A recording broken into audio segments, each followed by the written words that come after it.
relatively speaking, it's much easier to look in the mirror, decide what needs to change, and make your plan than it is to step away and follow through. There was a little group of believers living in Holland. They looked in the mirror and they said, "We gotta move." They had been under a state-sponsored church, and they had been at odds with its leaders. They said, "We just want to follow the simple law of Christ, and we don't want to add man's inventions to the worship." Well, they had been persecuted for that, and they had fled.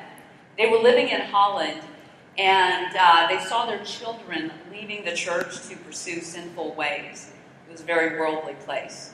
They also said, "We need to take the gospel to the remote parts of the world. We need to take the gospel to the unsettled places. We got to move." Well, right away, many of them chickened out. But the ones that were determined got a sponsor. They got on a ship and they set sail. The voyage took about 2 months, and they were miserable. They were seasick.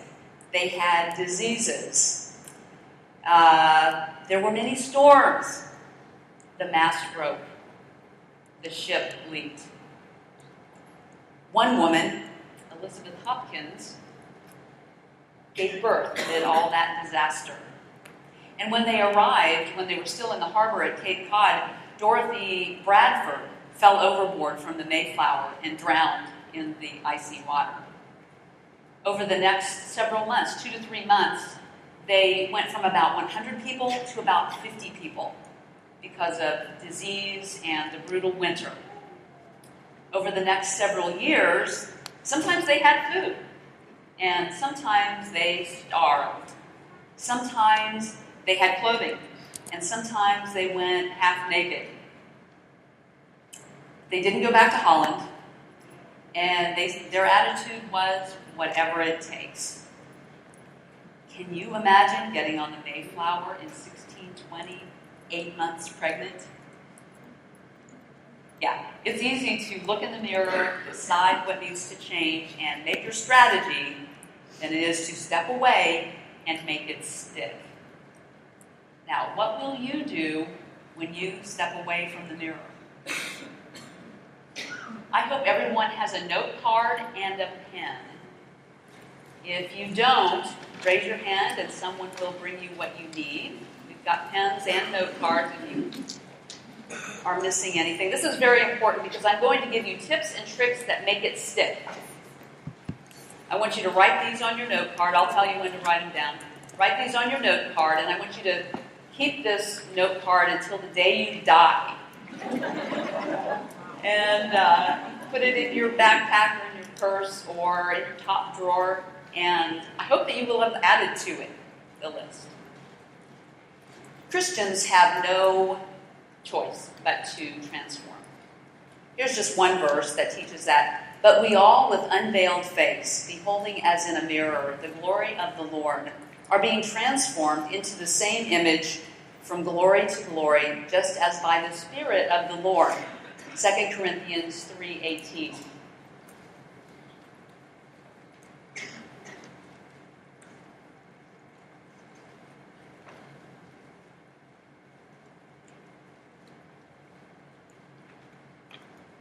Don't be a flat character. A flat character is a literary device used by authors to develop the other characters in the story. So the other characters change, but the flat character does not change. Miss Maudie, the neighbor, is a good example of a flat character. She doesn't change. Now, by the end of the book, Jem has changed, Boo Radley has changed, Atticus, and of course Scout have all transformed. But Miss Maudie has not changed from the beginning of To Kill a Mockingbird until the end. We love her as a character, but we don't want to be here. Don't be a flat character.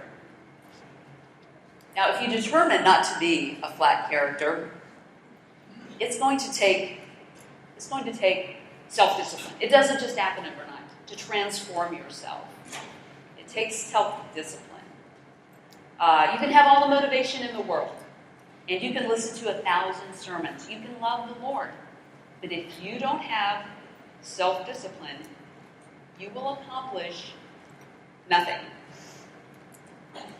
Writer Elbert Hubbard said, self-discipline is the ability to do what you should do, when you should do it, whether you feel like it or not. And I think that pretty much sums it up. And if you can accomplish this, you will be well on your way to glorifying God. That transformation is beautiful to see when it's complete. But it can be ugly or miserable or even just pesky when you are in the middle of it. So I wanted to come up with some ideas for you to help you to be successful at this. I thought of 3 essentials for transforming. Improve on what's imperative. Outwit yourself. And watch from heaven. Improve on what's imperative. If you are going to go to the trouble and the pain of changing yourself, then make sure what you are focusing on is of utmost importance, that it is imperative. Let me ask you, what business are you in? Because that drives where you put your resources, where you put your time and your IQ, your money, and your muscle. What business are you in? And if you get that wrong, if you misunderstand that, you could be very well wasting your time. Back in 2012, I was sad and nostalgic when I heard that Eastman Kodak had filed for bankruptcy. How could this be? This company that had been so successful at capturing the moments of our lives on film for more than a century, filing for bankruptcy. Well, people that were close to the situation said that Eastman Kodak did not understand what business it was in until it was too late. Found that hard to understand. This is a huge corporation. And, Paul Simon had a hit singing, "Mama, don't take my Kodachrome away." And we all knew what Kodachrome was. Eastman Kodak thought it was in the film and camera business. No, it was in the imaging business. And it failed to see that new ways of imaging, like digital, would be pushing the industry. It failed to see that those images of the babies and of the grandmas and of graduation were what were most important. They were imperative. So let me ask you again, what business are you in? Are you in the listening to sermons business? Are you in the organizing the church potluck business? Are you in the taking care of your elderly father business? Now, if you are doing these are godly pursuits. And if you are doing these things, if you keep doing them and keep doing them well. But just indulge me for a minute. When Jesus sent his apostles out, and he gave them the Great Commission, their marching orders, he didn't say, go into all the world and listen to sermons. He didn't say, go into all the world and organize a potluck supper and get everybody together, or even take care of the elderly. He did say, go into all the world and preach the gospel to every creature. He who believes and is baptized will be what? Everybody? Saved. But he who does not believe will be condemned. Mark 16:15-16. It's easy to do. But don't ever lose sight of the fact that every second of every minute, of every hour, of every day, we are in the salvation business. That is either keeping saved those who are already saved or bringing new souls to Christ. So I'm going to give you your first tip to write down. Put a salvation task on your list. Write it on your note card. If you're going to keep this for the rest of your life, you may want to write neatly. Put a salvation task on your list every day. Put a salvation task on your list every day. And you will be improving on what's imperative. Put a salvation task on your list every day. But you will have to outwit yourself. Your brain is made to make you sane and comfortable and happy. It is made to steer you away from things that are nerve-wracking and awkward and uncomfortable. It's made to steer you away from work, basically. And that puts it in direct opposition to the will of God many times. So if your brain is in direct opposition to the will of God, then you're going to have to find a way to outwit yourself and work around those problems. So you're going to have to hack into your system of self. Now, a hack is a clever trick or technique for working around a problem. It's often used of altering computer code.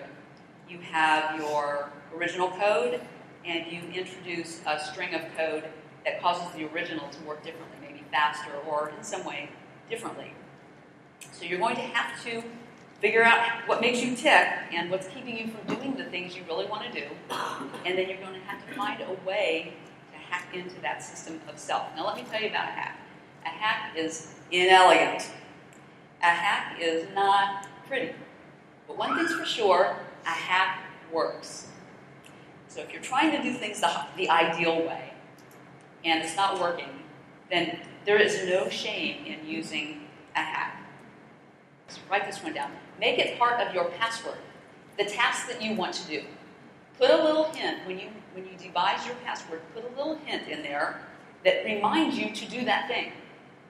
Now, I have had great success with this at work. I always felt like I would go a long time during the day and I would not take the time to pray. So I log in all the time. So every time I log in, that is my cue to pray. So whatever the thing is that you want to do, put a little hint in your password, and it will remind you. Now make sure you don't put pray. We don't want people guessing your password and hacking into your system. So, make it tricky, but it does work. Now, you will have to get into the behavioral science conversation. Behavioral science being the study of not what people say they do, and not what people think they do, but what people really do. The first place to go is the Bible. The Bible is a behavioral science lab. And if it is the lab, then Moses in the wilderness with the Israelites and Jesus back and forth with the Pharisees, those are the petri dishes. So go to those places to start reading the behavioral science conversation. You can go to Proverbs, Ecclesiastes, really anywhere in the Bible. You'll find it. You'll find it there. Now, one example is where Jesus said, "And why do you look at the speck in your brother's eye, but do not consider the plank in your own eye?" He's saying this is human nature. This is how we do. We see the tiny flaws in other people, and then we miss the great big thing that's not sticking out of our mouth, not out of our ear, but right out of our eye. We don't see it. So when you read passages like this, use that behavioral science observation that he made, and you ask yourself, and you've probably read that verse maybe 100 times. Every time you read it fresh, and really be introspective and ask yourself and take advantage of this. Jesus also said one time when he was sending out his disciples, he said, "Behold, I send you out as sheep in the midst of wolves. Therefore be wise as serpents and harmless as doves." He gives us license to be savvy, doesn't he? He gives us license to learn and to be wise. He tells us he doesn't want us to be naive. Also in the parables, he teaches that we should be looking at our environment. Learn from it. Learn from your experience. So one way that you can do this, and what I suggest, is that you read books. Read books about this. It can be all kinds of things. Athletic prowess, business success, time management, willpower, all kinds of things. And you'll get these great ideas. And you find an idea that you like, and you transfer that from the book to your work in the kingdom. If you see an idea about marketing a product, and you think, maybe I could get over some of my hurdles with spreading the gospel, so I will transfer this to my work in the kingdom. Now make sure that you only read appropriate books and be judicious about the ideas you choose. They're not all appropriate. And definitely never stake your soul on a secular book. But I have learned so much from these books. I catch myself a lot better now doing things I should not be doing or not doing the things I should be doing. For instance, when I was writing materials for this conference, I carved out several hours to get some things done. So I sat down, and of course I had to be creative, and I had to be productive, and I had to make decisions. Well, I don't know how this happened, but about 10 minutes later, I was cleaning out the drain in my kitchen sink. Now, my drain has been dirty for 22 years. But the moon was in the 7th house, and Jupiter aligned with Mars, and that made it the optimum time to clean my drain. We all know what I was doing. I was trading an eternally valuable work that would make my brain sweat for something that was easy and make me feel good and really didn't matter. Now, I have a lot of room to grow when it comes to self-discipline, but at least now, when I feel guilty in specific scientific ways. I think you can do better. And I'm going to give you another tip. Put it on your list the night before. Put it on your list the night before. And the reason you want to do that is especially if it's something you have an aversion to, it's easier to write it down when you know you don't have to do it right then. So you do it for the next day. And then when you get up in the morning, you're on the hook. And maybe you can get it done. Next, we want to watch from heaven. Watch from heaven. We need to have an urgency about the Lord's work, an abiding urgency. I have trouble keeping that going, and I think maybe other people have that problem too.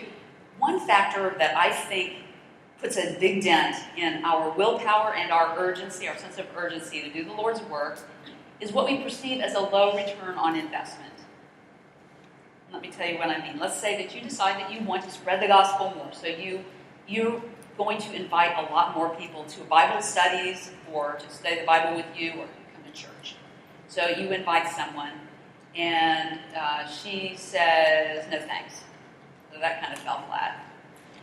You ask someone else, you invite him, and he says, oh, well, I might come, thank you.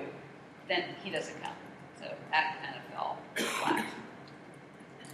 What you have to remember is that every good work has a good result, no matter what it looks like here on earth.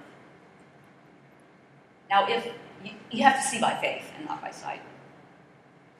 If that scenario sounds familiar to you, if you identify that, then today is the day. You will no longer struggle with urgency toward the Lord's work. I'm going to give you a passage. Scripture. And I want you to put it right out here in front of your eyes and in front of your mind. And I want you to leave it there for the rest of your life. Just leave it there. And when it drifts off into the periphery, I want you to bring it back and keep it right there. Because this verse energizes all the other verses in the Bible. So when you read all these other verses, this one is a little engine. And here is the verse. Do not lay up for yourselves treasures on earth, where moth and rust destroy, and where thieves break in and steal. But lay up for yourselves treasures in heaven, where neither moth nor rust destroys, and where thieves do not break in and steal. Matthew 6, 19 through 20.